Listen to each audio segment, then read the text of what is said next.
For 2 years, the Spotlight team worked on the series The Troubles, A Secret History, revisiting some of the seismic moments of the Troubles. We also came across pivotal events, enormously significant at the time, but hardly scrutinised since. Like the killings of 3 young Scottish soldiers, found shot dead, their bodies dumped in North Belfast. You think it's a turning point, the 3 Scottish soldiers? They're among the first soldiers to be killed in the conflict, and it enrages the military. And it's forgotten about now, of course, but the 3 soldiers is... 3 soldiers is still huge. Something, if you were alive at the time, you remember it because it was front page news. We need to bring a name to it. We have a fair degree of knowledge of that, and we're filming that at the moment as we speak. It soon became clear that this story, like many others, demanded more time and space to tell properly. Tonight, finally, the results of our investigation, completed just days ago.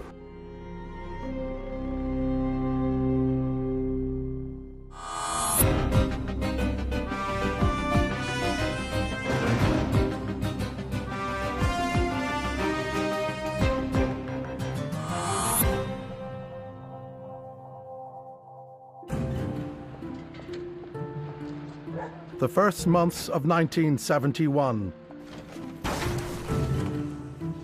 Killings were just starting to become routine in the Troubles. Then, in the second week of March, the discovery of the bodies of 3 young Scottish soldiers on the outskirts of North Belfast seemed to push the boundaries of violence to a new extreme. I was walking through the field and I heard shooting. A lot of shots. The 3 dead soldiers are still lying halfway in a ditch up there. And by the bodies, which I'm told are heaped on each other, are beer glasses. I didn't know why it was 3 Protestants, or I didn't know why it was 3 Catholics, but I never dreamt it was 3 soldiers. There was nothing to indicate that it was 3 soldiers. 23-year-old Dougal McCaughey was shot dead with brothers Joseph and John McCaig. Joseph was 18, with John, the youngest of the soldiers, just 17. The wee boy had loads of freckles on his face, I remember that. There was blood still running through the wee boy's eyes, because I actually put my hand on the wee boy's face, and he was warm. He wasn't cold, like.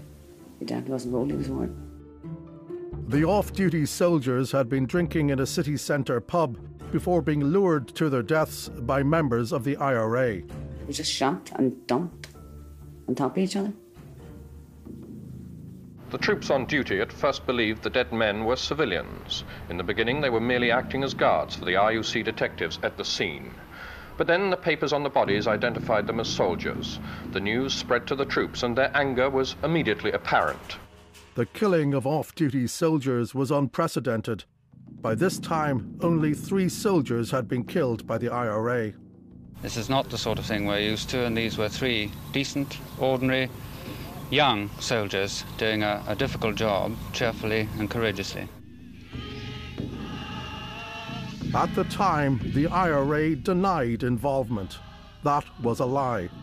But to this day, nobody has been held to account for the killings.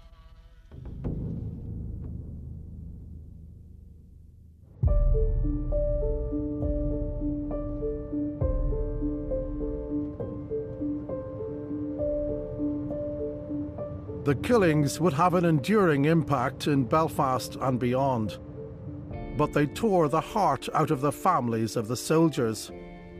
At the time and since, they've said little publicly about what happened. But I have found a radio interview with Dougal McCaughey's mom, Elizabeth, recorded shortly after the news was broken to her.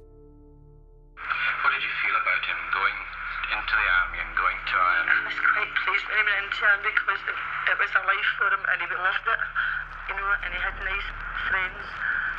He was a quiet boy and he really loved the army. So I got a letter from him on Wednesday.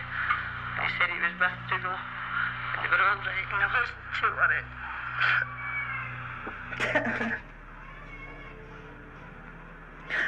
I heard this news last night It's mobbed up. It's mobbed up. He didn't get a chance to fight back. I don't even know what happened to him. I don't know whether he was found or anything. That's all I know. He was supposed to be off duty for a couple of hours and then went out like any normal boy would do. And then he was found. I don't even know what's happened to him. A mother's grief. 1 minute she's reading a lovely letter home written by her other son, who also served here in Belfast, about Dugald. And the next minute she's hearing he's been shot dead.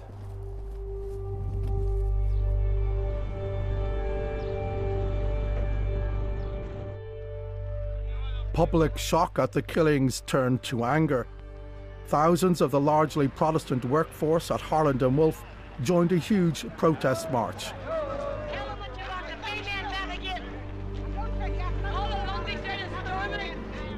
The call was for internment.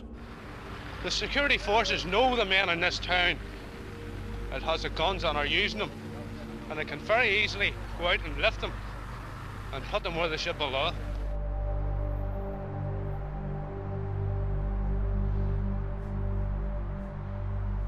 The whole of Scotland was shaken by the killings, bewilderment at how 3 of their lads had been sacrificed in Northern Ireland. Scotland mourns her 3 murdered soldiers. And they're named John and Joseph McKeag, the 2 boys. And the middle, Dougal Mackay. A £50,000 reward is put up to catch the killers. By Saturday, that's 3 days after the killing, it's been reported that there's a ban on sending soldiers under the age of 18 to Northern Ireland, into combat zones essentially.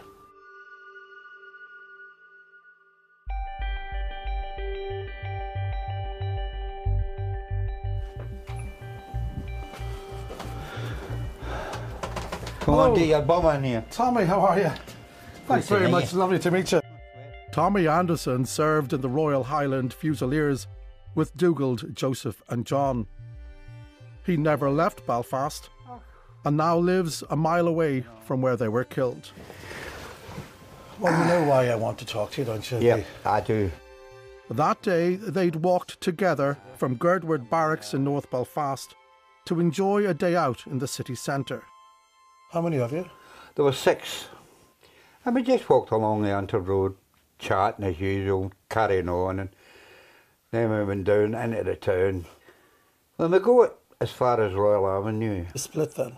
Yeah, we split. 2 groups of 3? Aye, Dougal, Joseph and John went over to the post office. To get some money out? To get some money from the bank book. They never turned up to come to the bar, you know, where we were drinking. They must have went somewhere else. He was back in barracks when news broke that evening. Just after 8, platoon commander came in. And we could see there was something wrong because Lieutenant McGregor's eyes were red round the outside. And he was standing there and we were asking him, what's wrong? He never told, he wouldn't tell us. Then the company commander came in. He told us what had happened. But the 3 boys were found dead up in Leganhill. I felt rotten, so did my mate Donny Letham. He says, should we have done something else? Should we have went looking for him? We should, you know what I mean? And it was going through our minds, and Donny saying, look, if we thought this now, we're going to torture ourselves. A little while later, Tommy Anderson was helping bury his friends.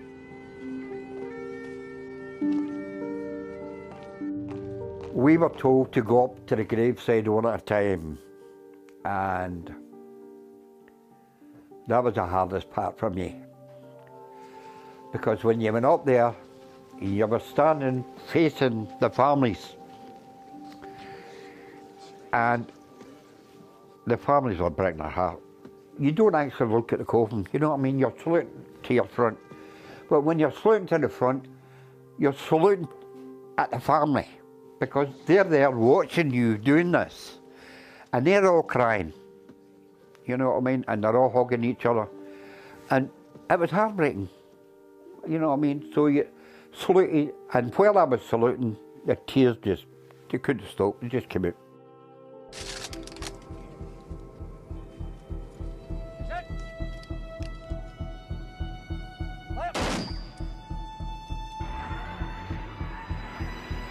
The killings were a turning point for many soldiers on the streets and for their relationship with nationalists. Naturally, in a situation like this, people are going to get hurt, I'm afraid. I think there wasn't one man in my platoon that didn't want to throw everybody in Northern Ireland, and I mean everybody.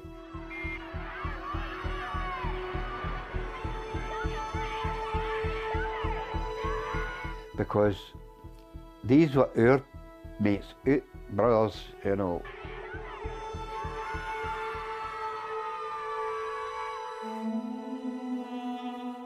Tommy's daughter, Donna, was born 5 months after the soldiers were killed, but she sees herself almost as their guardian angel and is utterly devoted to their memory.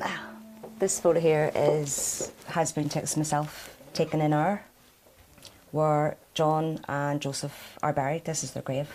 This house, this room, in a sense, is something of a shrine to them, isn't it? It is kind of a shrine to them because, you know, I've lived it for a long time with my dad. So why are you doing this? Why? Yeah. I do it for my dad. My dad, as you know, was one of the boys out with him that day. He's getting old and he can't stand even at the memorial, so I do it. But he always says if he goes, I take his place. So he knows that it'll continue on. It's not lost in history. Like myself, I have my 8-year-old daughter now. She goes up, she lays a wreath.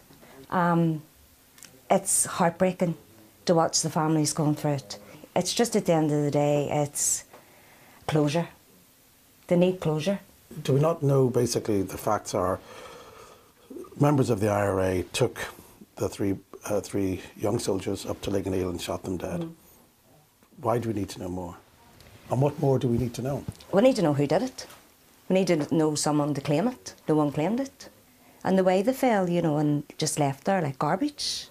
It's horrible for a family to know, you know, my son isn't here anymore. I don't know the truth. You know, how do we get round the truth? Well, it's pushing forward. It has to be. It has to be, yeah. Somebody has to know something.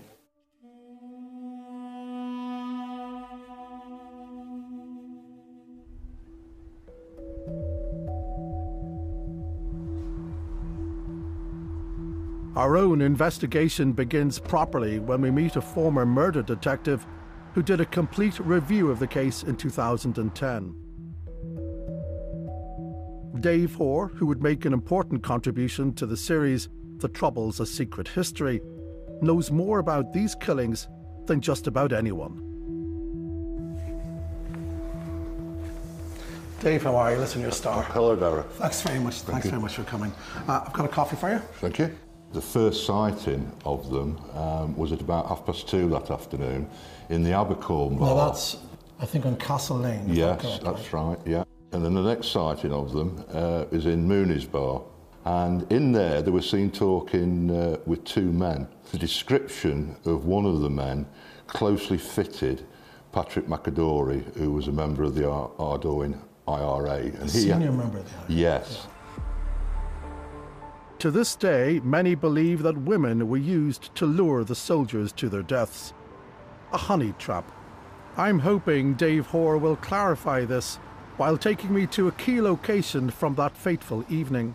What's the significance of Kelly Cellars in the story then? Well, Kelly Cellars is the last pub that the three soldiers visited, and that this was the last sighting of the three soldiers alive. A lot of talk over the years that this was some sort of a honey trap. Yeah. Was this a honey trap? There was no evidence whatsoever that they were in the company of women. To my mind, it's an urban myth until somebody can bring up some fresh evidence. They were drinking with the two suspects, and then a third suspect arrived, and he seemed to have bought a car to take them away, and they were seen to leave the pub. The youngest of the soldiers, who was John McCaig, was heard to say that he wanted to take a Joe Baxi, which is the slang for a taxi, and this was at turn 6 o'clock, And it's obvious that in the meantime he was persuaded to go with the other two. Remember, by 6:30 they were absent without leave from Girdwood Barracks, and you can only speculate that the effects of the alcohol in them caused the misjudgment, and they didn't return to the barracks. They went with the man. Next, Dave Hoare takes me to where the soldiers were shot. All three of them had been shot with gunshot wounds to the head. The front of the trousers were open, and which indicated that they'd stopped at the side of the road to urinate. And if they had, you can imagine that they'd be facing this fence. And they were all shot from behind. And from around here at the scene, there were 3 beer glasses recovered.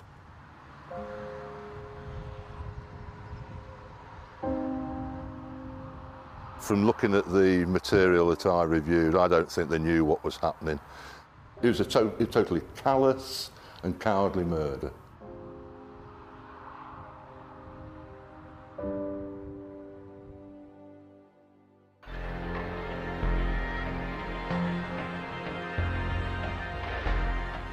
The IRA in North Belfast, its so-called 3rd Battalion, was relentlessly efficient at killing members of the security forces in 1971. 12 soldiers and 4 policemen were killed by the year's end. The Metropolitan Police, which was called in to help the beleaguered RUC, identified suspects for the 3 Scots killings very quickly. They identified 4 suspects. Who were the suspects? They were Patrick McAdory, Anthony Dutch Doherty, Suspect 1 and Suspect 2. So Patrick McAdory, we know now certainly that he was one of the top IRA men in North Belfast. Yes. What happened to him? He was killed by the British Army in the Ardoyne on August the 9th, the day internment broke out. So McAdory is now literally out of the picture. Yes. But there's 3 other suspects out there. The police thought they had a big break when they arrested one of their suspects later that year, Anthony Dutch Doherty. He was interviewed by the Metropolitan Police, and the report says that Doherty made full confessions to his involvement in the murder of the 3 soldiers, and he named his accomplices. Anthony Dutch Doherty was then interned at Crumlin Road Jail, while the hunt for the other suspects continued. But he was hardly inside when he joined a jailbreak. Then, on December the 2nd, he escaped. It was one of the biggest propaganda blows to the security forces since the emergency began. Normally, researching someone going back almost 50 years is quite difficult, but that's not the case with Anthony Dutch Doherty. Looking through our own archives, it seems that for a period at least, he was among the best-known Republicans in the land, rarely out of the news. In fact, just days after that jailbreak, he and fellow escapee Martin Meehan turned out to be the star turns at a press conference organised by the IRA south of the border.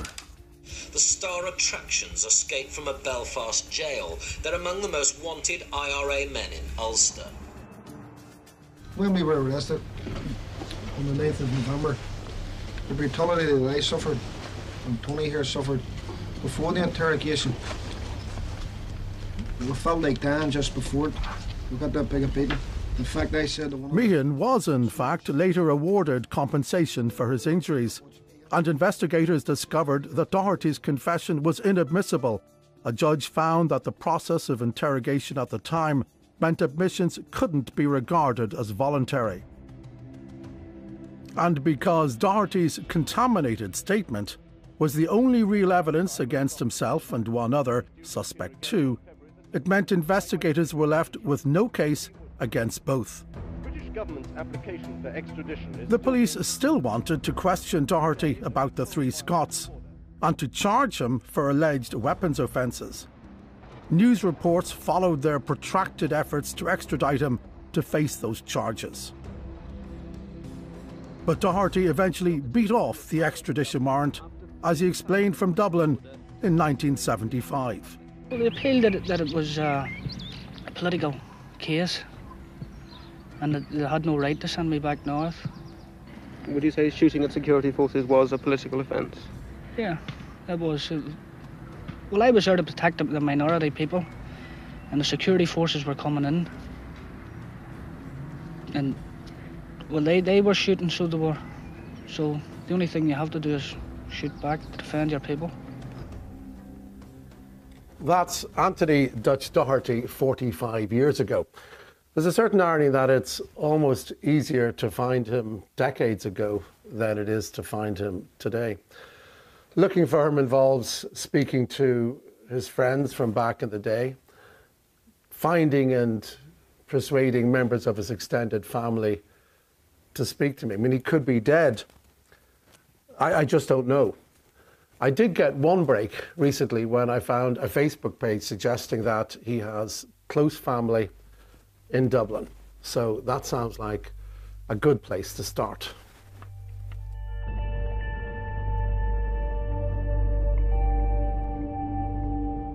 I was many months into the investigation and convinced he was dead when I knocked on one last door in Belfast and was put right.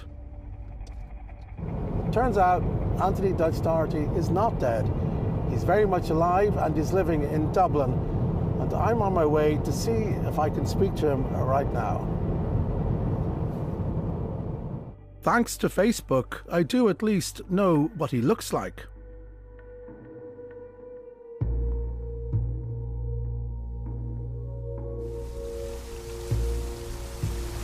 Been an interesting day in Dublin. I have confirmed that Dutch Doherty is very much alive. I've spoken to Dutch Doherty, but he won't speak to me.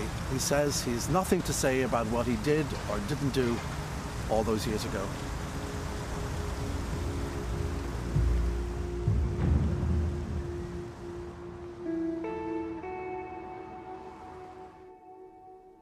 From the start, police had 4 suspects. Paddy McAdory, who's dead, Anthony Dutch Doherty, alive, but he won't speak to us, and 2 others whose names we didn't have. We knew them simply as Suspect 1 and Suspect 2. But we now believe we know who Suspect 2 is. Police and other sources tell us his name is Harry Canavan. I believe Harry Canavan was a member of the IRA almost from the very start, the Provisional IRA, back in 1969. And according to the police, this Harry Canavan, he went on the run in 1971, shortly after the killings of the 3 soldiers. We have traced Harry Canavan to an address south of the border, but we won't be able to put any questions relating to the investigation to him because he's dead. He died in the village where he lived a number of years ago.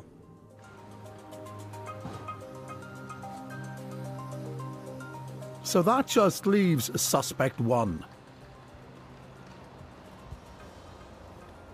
In many ways, I think Suspect 1 is the most interesting character in all this story. The police put a name to him very early on, and the reason why is because a work colleague, who's a postman, came into the pub and spotted him drinking in the corner with the 3 soldiers. He came over to have a chat with him, but Suspect 1 shooed him away. Suspect 1's name, Paddy O'Kane. Now, I have a file here which I think explains why the 3 soldiers appeared very comfortable in Paddy O'Kane's company. These are Paddy O'Kane's army records.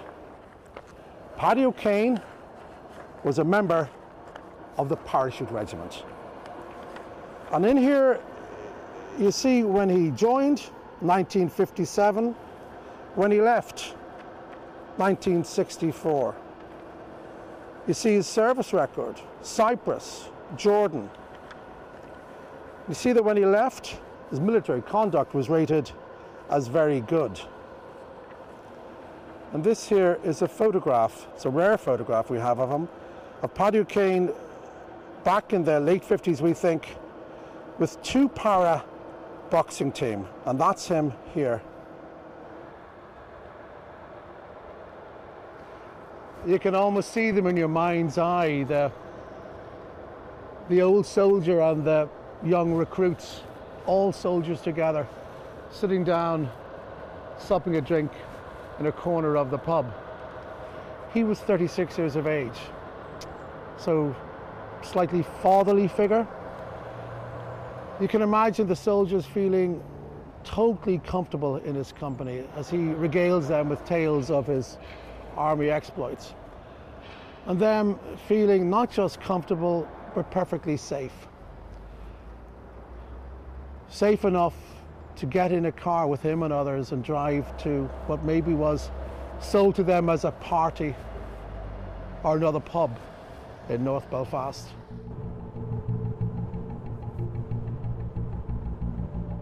The man I'm going to see now knew and liked Paddy O'Kane when they were both in the IRA. I first met Des Long while making the Secret History series. A founding member of the Provisional IRA, he is still wedded to the cause. Hi, Des. I'm Dara. Dara, how are you? The very best. Thank you very much. You're welcome. I'm grand. Yourself? Not bad. Surviving, I suppose. Aye, surviving, yeah. And everybody else. Sit down. You're a committed lifelong Republican. Oh, like the Republic hasn't been won yet. Tell us a little bit of Paddy O'Kane if you can. Yeah, I know him by reputation. I know certainly he was a British commando and he fought in Cyprus and he was involved in the training of people in the RPGs. These rocket-propelled grenades had been smuggled in, and then Paddy O'Kane was taken down to Tipperary to train IRA men and how to use them. Yeah. And he knew how to use them. How did he know how to use them? Because he fired them, I think. When he was in the army? Yeah. Was Paddy good at that part of training? He was first class. He was first-class trained officer. But I don't think he was particularly liked by some of his comrades. Don't ask me why I know that or why I think that. I believe that he was an out-and-out soldier.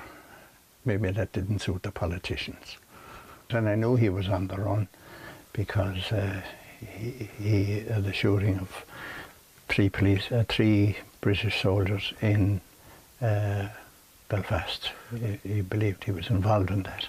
Now that particular killing, a set of killings, many people see it as particularly horrendous because there were two brothers. One was only 17. The other guy, the third man killed, was 23 years of age. They were drinking, and they were taken away by the IRA. When we spoke about that fellow, only 17, was trained by the British Army to kill Irish people. His age doesn't make any difference. He was there as a British soldier to carry out the work of the Brits. And all this thing, the do-gooders, oh, lovely fellow, he shouldn't have been in our country as an army, a part of the Army of Occupation. And that's what they were, members of the Army of Occupation. But there's not a difference when, say, you're like, the soldiers were shot in Belfast when they were on patrol, when they were... Look, let them stay in their barracks. I think it was a marker to the Brits. You're not going around, walking around here. He was a member. Paddy was a member of the SAS. I don't know. No, he was a member of the parachute regiment. He was. Oh, he was a parachute. That's right. Yeah. He was a member of. I know that, but he had changed his lives. How would it have been for him? Do you think? Here he is, like a former soldier, taking these three soldiers out to shoot them. I suppose he was trained to kill. I don't know. I never spoke to him about it, I'll be honest with you. They were the enemy, I suppose. End of story. End of story, yeah.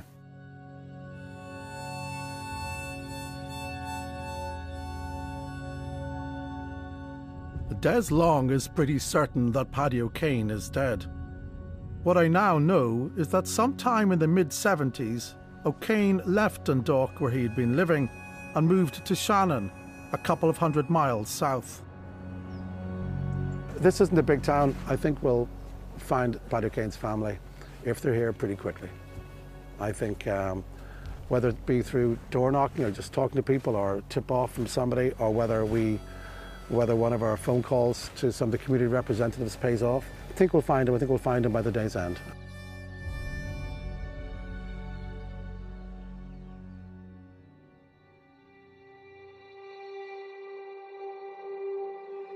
It's been quite an extraordinary day. I went into Shannon town confident that I would find the family of Paddy O'Kane, find out a little bit more about him. But after only 3 or 4 houses knocked on this particular door, and 2 men answered, and they turned out to be the sons of Paddy O'Kane. Now, we'd knocked on this door completely by chance. They told me that their dad had in fact died, as we thought, back in 2009. They told me that he had spoken once to them, at least once to them, of the killings of the 3 Scottish soldiers. And he hadn't been boasting about it, nor was he expressing deep regret. He had told them simply, matter-of-factly, what had happened. Tellingly, I think, one of the brothers said to me, one of the sons said to me that before he died, and he knew he was dying because he had cancer, Paddy O'Kane instructed that there be no Republican trappings at his funeral, that his funeral be that of an ordinary citizen, not that of an IRA volunteer.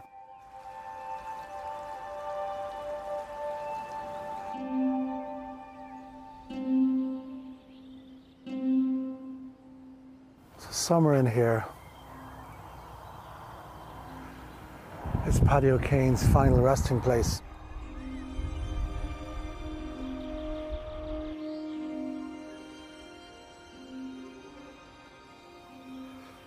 Here's Paddy. I think this is it here. You can make out O'Kane there.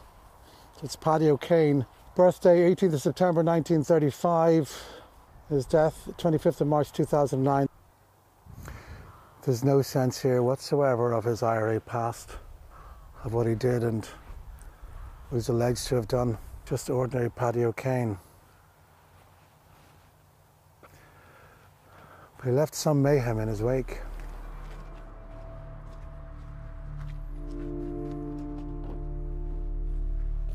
We began hoping to find out who had killed the 3 soldiers. Now we have proof of the role of one man, Paddy O'Kane, the ex-para who had shared a drink with the 3 Scots before leading them to their deaths. I want to know more about the man who did this, so I'm meeting somebody else who knew O'Kane personally. Dublin solicitor Kieran Conway. In his IRA days, he would become its Director of Intelligence, but early on, O'Kane was his boss. Can you remember when you heard first about the killings of the 3 soldiers? The first I would have heard was either on the radio or on the newspaper when I was in London. I was a member of the IRA at the time. I saw that the IRA had denied it. Was very pleased with that because it was an operation that, well, it wasn't an operation, it was a murder, an execution that I disapproved of, particularly in view of the age of the soldiers and, that kind of thing. I believe that soldiers should only be targets when they were in uniform, armed and on the streets. But the IRA did it. Oh, the IRA did it, there's absolutely no doubt about that, yeah. How did you find that out? I found that out when when I came home and was associated with Paddy O'Kane, because Paddy was perfectly open about it. What did Paddy tell you? He told me he was that he killed the soldiers. And just matter-of-factly? Yeah, just like that, yeah. And how did you respond? I mean, he would have been senior to you, Yeah, no, he was very senior to me. I didn't respond at all, I just, acknowledged what I'd heard. That was it. I think the killing the Scottish soldiers showed definite psychopathic tendencies. Was he a psychopath, yeah? I believe so, yeah. I believe any man that could execute 3 young Scottish soldiers in that manner must have been a psychopath. Based just south of the border, O'Kane is believed to have stayed with the IRA for at least another 5 years. In terms of numbers, this was, quite simply, the worst sectarian attack of its sort in 6.5 years of violence in Northern Ireland. The 10 men who were gunned down as they stood beside their minivan all died from multiple wounds. The King's Mill Massacre, January 1976. 10 Protestants were ordered off the work bus and shot dead by the IRA.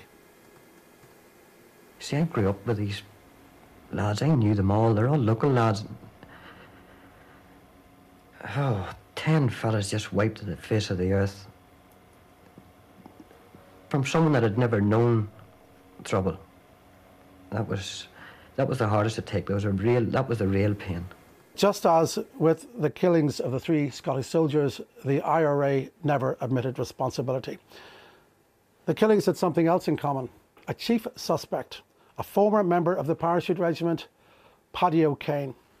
This here is a report carried out by the Historical Inquiries team. It's about 10 years old. But here we have Paddy O'Kane listed as suspectee. 3 former police officers have confirmed to me that Paddy O'Kane and suspect E here in this report are the one and the same.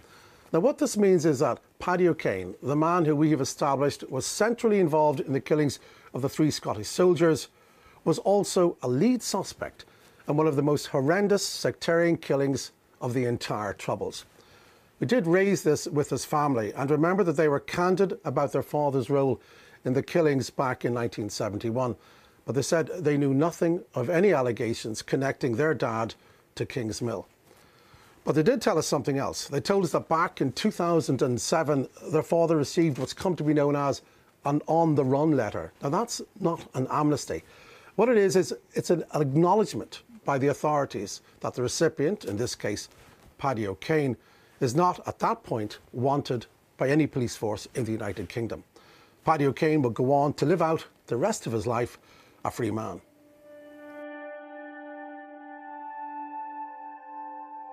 In the final days of our investigation, one important and significant letter arrives.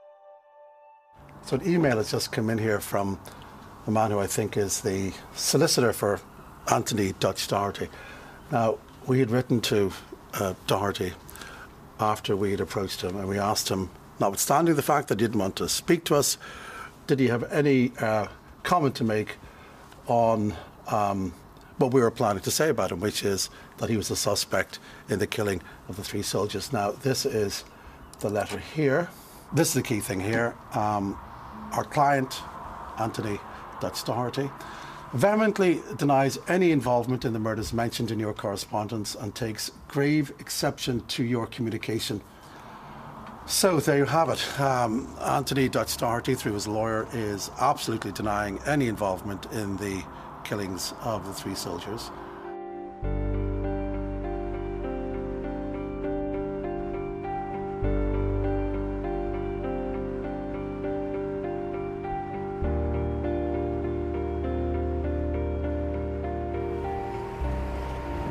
I think today is pretty much the last leg of our journey with this story. I'm going to speak to some of the relatives of the 3 soldiers. I feel it's important that they know as much as we do about what happened to the 3 soldiers all those years ago. They don't want to go on camera, they've never wanted to go on camera, but they do want a briefing, and I'm here today to do that, to let them know as much as I can about what happened that night, all those years ago.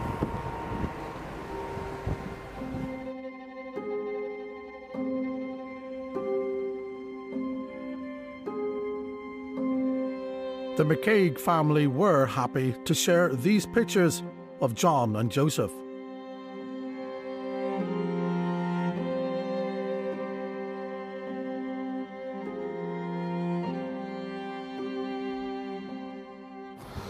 So I met the McCaig family last night and I gave them a briefing on what we knew, laid out as many facts as we had gathered, and they were keen to hear them.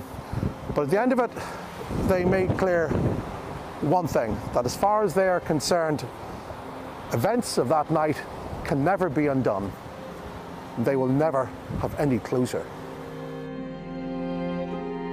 Dugald McCaughey's surviving brother said simply, "Every death in the Troubles has left families the same way."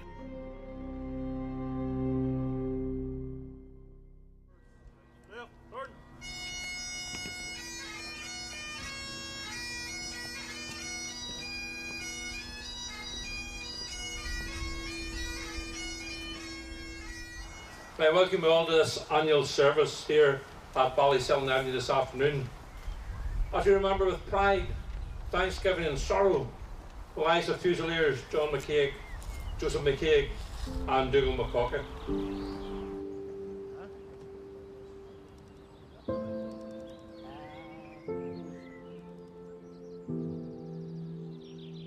I know there's more to come out that was probably hard to hear, but it warms my heart that we know we're getting closer to maybe getting something. The closer we get, the happier I get. I mean,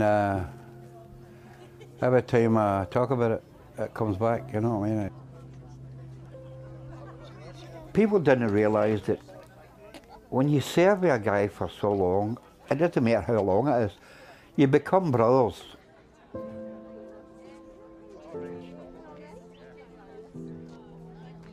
As more emerges about the killings, there have been calls for a fresh inquest and a new investigation. But according to police, the clearest evidence has always been against Paddy O'Kane, who is dead. This case may be no different to so many others in the Troubles. If justice means jailing the perpetrators, justice will most likely remain elusive.